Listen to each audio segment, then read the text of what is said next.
Welcome to GS Quick Learning. The topic is HRM and its function. So let's we start. First of all, HRM.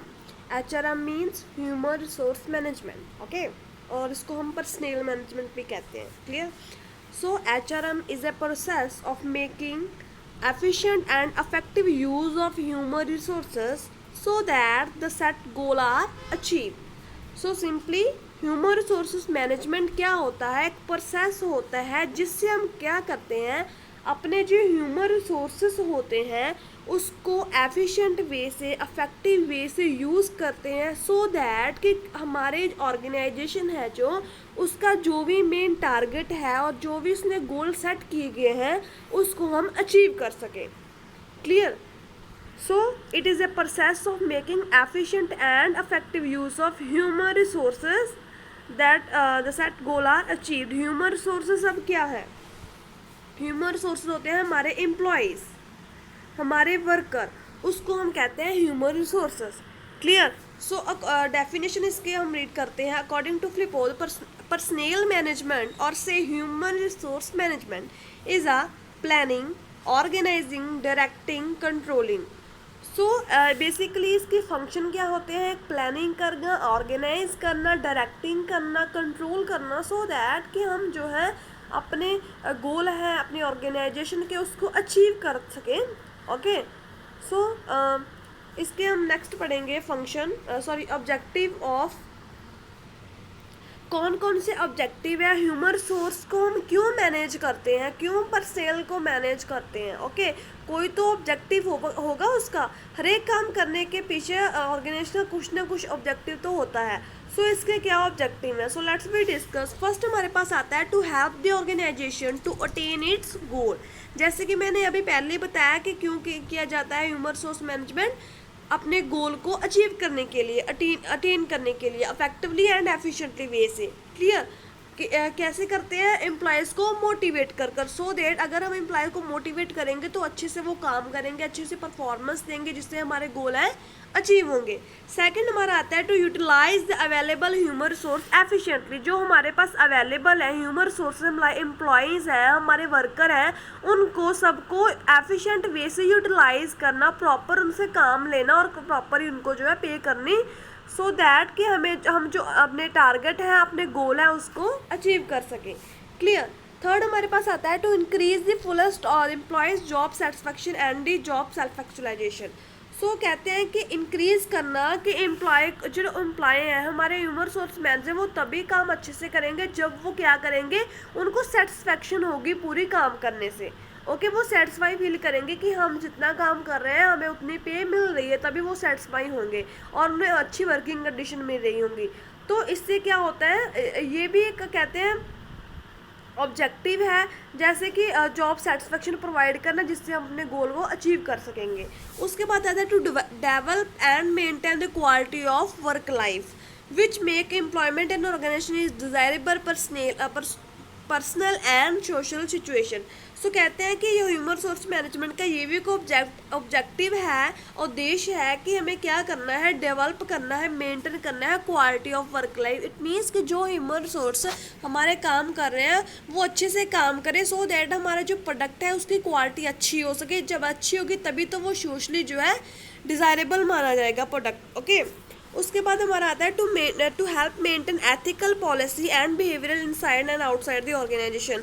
कहते हैं कि human resource management है ना, उसका ये भी पर्पस होता है कि एथिकल पॉलिसी एंड बिहेवियर को जो है मेंटेन करना. एथिकल होता है जिसमें सब कुछ राइट हो, कुछ भी रॉन्ग अनफेयर वे से ना किया गया हो, जिसमें सभी ट्रूथ एंड फेयर व्यू लेकर ही सभी पॉलिसी बनाएंगी, किसी के साथ कोई जो है धोखा नहीं करना चाहिए. सो ये होता है एथिकल.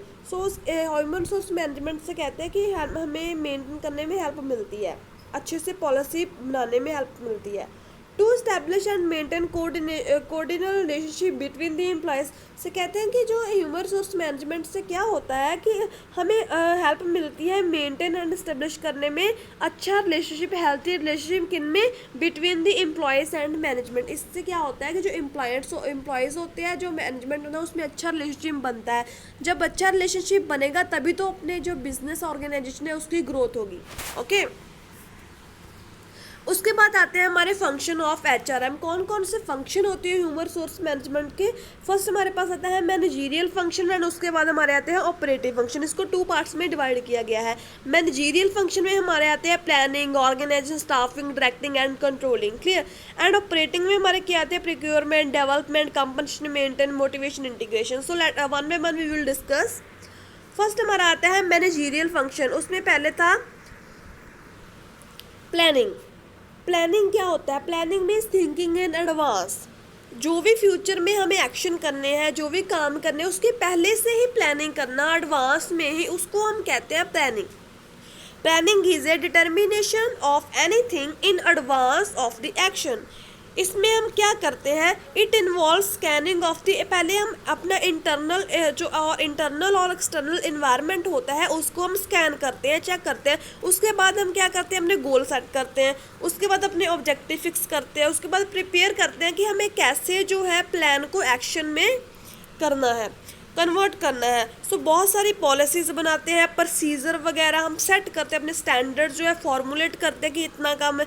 ये सब हमारे फंक्शन आ जाते हैं प्लानिंग में, क्लियर। सो कहते हैं कि planning should be flexible so that necessary adjustment could be made as एवन नीडेड। कहते हैं कि प्लानिंग जो होनी चाहिए ना वो फ्लेक्सिबल होनी चाहिए, सो दैट कि कभी बार चेंजेस हो जाते हैं, इन्वायरमेंट में चेंजेस आ जाती है, बहुत सारी चेंजेस आ जाती हैं हमारे इकोनॉमी में। सो उसके अकॉर्डिंग हम उसमें अच्छे से एडजस्टमेंट कर सकें, चेंज कर सकें, सो दैट जो प्लानिंग होनी चाहिए हमारी फ्लेक्सिबल होनी चाहिए, क्लियर। ओके उसके बाद सेकंड फंक्शन आता है ऑर्गेनाइजिंग। ऑर्गेनाइजिंग क्या होता है? ऑर्गेनाइजिंग का सिंपल मीन होता है कि हमको क्या करना है? ऑर्गेनाइज करना है अपने वर्क को जो एम्प्लॉयज़ हैं उनके बीच में डिवाइड कर देना, सो दैट कि वो अच्छे से अपना अपना काम कर सकें। Organising involves establishment of the organisation structure through determination and grouping the activities को ग्रुपिंग में बांट देना। दस असाइनमेंट ऑफ एक्टिविटी, असाइन कर देने सभी इंडिविजुअल को, एम्प्लॉयज़ को, वर्कर को, सभी को काम दे देना, एक्टिविटी उनकी रिस्पॉन्सिबिलिटी बता देनी, उनको टास्क देने, ये सब को हम कहते हैं ऑर्गेनाइजिंग, क्लियर। उसके बाद हमारा आता है third function staffing. Staffing is a process of manning the organisation and keeping it man. एक मैनर्स में सभी काम करना। Needless to mention the future of any interest govern by the quality of a hired personnel in case enterprise fail to get right man. Staffing का simple mean होता है कि right person को राइट प्लेस पर जो है काम देना। सो कहते हैं कि स्टाफिंग जो है एक हेल्प करता है कि जिससे राइट पर्सन को राइट काम मिल सके, सो दैट सभी वो परफॉर्मेंस अच्छी दे पाएंगे और जो अपने टारगेट है वो अचीव कर पाएंगे। उसके बाद हमारा आता है डायरेक्टिंग। डायरेक्टिंग क्या मतलब होता है? डायरेक्शन प्रोवाइड करना। जो हाई लेवल होते हैं, टॉप लेवल्स होते हैं, वो लोअर लेवल को क्या प्रोवाइड करते हैं? वो डायरेक्शन प्रोवाइड करते हैं कि किस वे में उनको काम करना है, किस वे से काम कर कर वो अपने जो ऑर्गेनाइजेशन के गोल है वो उसको अचीव कर सकेंगे। Having a plan and organisation execute it the next step is getting the job done. As the process of management is concerned with getting job done through with other people. So simply यही होता है कि management is required उनको guide करना, उनको motivate करना, उनको direction provide करने की, सो दैट वो अपनी परफॉर्मेंस जो उसको इम्प्रूव कर सके, उसको हम कहते हैं डायरेक्टिंग। सो ये भी HRM का एक था फंक्शन था। उसके बाद लास्ट इसमें आता है controlling. Controlling is a very important function. Controlling कहते हैं कि बहुत ही इंपॉर्टेंट फंक्शन होता है मैनेजमेंट का। In an undertaking control consist in verifying whether everything occur in confirm. कहते हैं कि कंट्रोलिंग में हमें ये चेक किया जाता है कि जो हमने स्टैंडर्ड सेट किए थे, जो हमने प्लान किया था, क्या काम उसी तरह चल रहा है ऑर्गेनाइजेशन में, ये सब चेक किया जाता है। अगर नहीं चल रहा तो उसको और अच्छे से कंट्रोल करना, मैनेज करना, सो दैट कि जो हमने प्लान, जो पॉलिसीज बनाई है उसके अकॉर्डिंग काम जो है चलता जाए ऑर्गेनाइजेशन में, ताकि हम जो अपने ऑर्गेनाइजेशन में गोल को अचीव कर सकें, क्लियर। तो ये भी एक फंक्शन था मैनेजरियल। उसके बाद सेकंड हमारे पास आते हैं ऑपरेटिव फंक्शन। इसमें फर्स्ट फंक्शन हमारे पास आता है procurement of human resourcement and employment. The first important function of HRM is securing and employing the right type of personnel according to needs. Organisation में कहते हैं कि जो रिक्वायरमेंट है, जिस जगह पर जो पर्सन हमें चाहिए, जो हमें ह्यूमन रिसोर्स चाहिए, उसको अपॉइंट करना, ओके, राइट पर्सन को राइट जगह पर रखना, प्रिक्योर करना, ह्यूमन मीन्स कि उनको लेकर आना, ऑर्गेनाइजेशन में एम्प्लॉयमेंट देनी ऑर्गेनाइजेशन की नीड्स के अकॉर्डिंग, उसको हम कहते हैं procurement of human resource management. उसके बाद सेकंड हमारा फंक्शन आता है एम्प्लॉय कंपनसेशन। कंपनसेशन मीन्स होता है कि उसकी पे, ओके जब हम किसी एम्प्लॉय से काम लेते हैं तो उसको कंपनसेशन भी प्रोवाइड करते हैं, उनको सैलरी प्रोवाइड करते हैं, उनको वेजेस प्रोवाइड करते हैं, उनको फेयर प्रोवाइड करते हैं, उसको हम कहते हैं after procurement of employee the next operating function of HR is compensation. It means providing adequate equitable regular fair remuneration of the employee. से कहते हैं कि हमें क्या करना चाहिए, जो एम्प्लॉय है उनको फेयर कंपनसेशन प्रोवाइड करनी चाहिए, फेयर रेम्यूनरेशन, किसी के साथ अनइक्वल जो है नहीं करना चाहिए, सबको रेगुलर फेयर वेजेस देने चाहिए, जितना उसने काम किया है काम के अकॉर्डिंग उसको अच्छी जो है सैलरी प्रोवाइड करनी चाहिए, सो दैट कि वो मोटिवेट हो और अच्छे से काम करे। क्लियर। उसके बाद हमारा आता है development of human resource. Development of human resource is done through the training and development programme. So कहते हैं कि ह्यूमन रिसोर्स जो हमने एम्प्लॉय रखे हुए हैं अपने ऑर्गेनाइजेशन में, उनको डेवलपमेंट भी करना चाहिए, उनके स्किल्स को और डेवलप करना चाहिए, सो दैट वो अच्छे से काम कर सकें। और ओके सो ये सब कैसे किया जाता है कि ट्रेनिंग एंड डेवलपमेंट प्रोग्राम लगाया जाता है, जिसमें क्या किया जाता है कि एम्प्लॉयज़ जो होते हैं, जो हमारे पर्सनेल होते हैं, उनकी स्किल, नॉलेज, क्रिएटिविटी, एबिलिटी सबको इम्प्रूव किया जाता है, सो दैट कि वो अच्छे से और अच्छे से काम करें और अच्छी परफॉर्मेंस दें और अपने ऑर्गेनाइजेशन के जो है गोल है उनको अचीव करें। उसके बाद हमारा आता है डेवलपिंग हेल्थी ह्यूमन रिलेशनशिप। इसमें क्या कहते हैं कि one of the most important operative close HRM is developing maintain preserving the healthy, friendly, harmonious relationship between the management and employer and employees.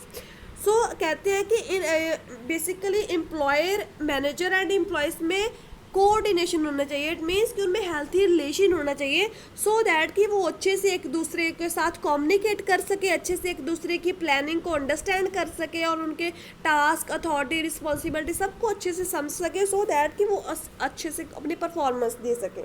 सो उनमें एक अच्छा रिलेशनशिप क्रिएट करना, तभी तो वो एक दूसरे को समझकर अपना काम जो है अच्छे से कर सकेंगे कोऑर्डिनेशन के साथ। नेक्स्ट पॉइंट हमारा आता है ऑपरेटिव क्लोज में safety and health of employees. ये बहुत ज़रूरी है कि एम्प्लॉयज़ जो काम कर रहे हैं ऑर्गेनाइजेशन के, उनकी सेफ्टी और उनकी हेल्थ का पूरा अच्छे से ध्यान रखना। ये किसकी रिस्पॉन्सिबिलिटी है?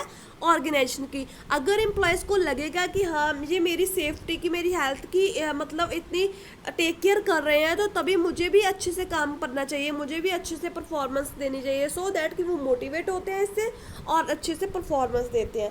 HR manager has to take care of safety. So कहते हैं कि एचआर मैनेजर जो होता है उसको टेक केयर करनी चाहिए उन सबकी जो एम्प्लॉय काम कर रहे हैं, सो दैट कि जो वो और उनको भी लगे कि हमें जो है हमारी जो है टेक केयर की जाती है और हमें भी अच्छे से परफॉर्म देना चाहिए।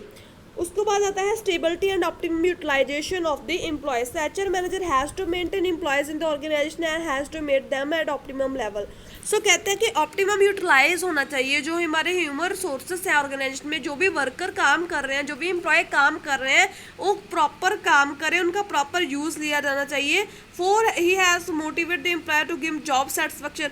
उनको प्रॉपर जॉब सेटिस्फेक्शन प्रोवाइड करो, जॉब सिक्योरिटी प्रोवाइड करो, उनको पार्टिसिपेट करवाओ कि जो भी डिसीजन है उनको भी जो है पूरा पार्टिसिपेट करने का हक देना चाहिए, सो दैट कि उनको लगे कि हाँ मेरी भी यहाँ पर कोई वैल्यू हो और वो अच्छे से और काम करें, उनका प्रॉपर यूटिलाइज हो सके।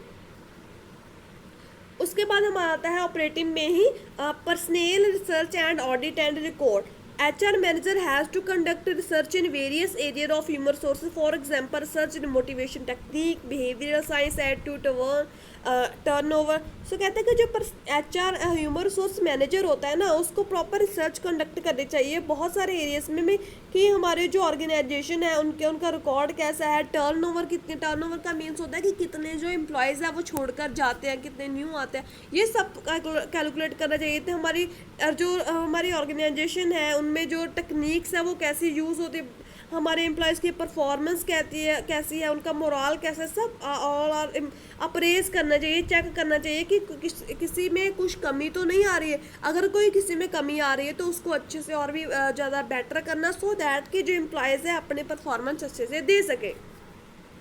Thank you so much, keep on watching, keep on learning.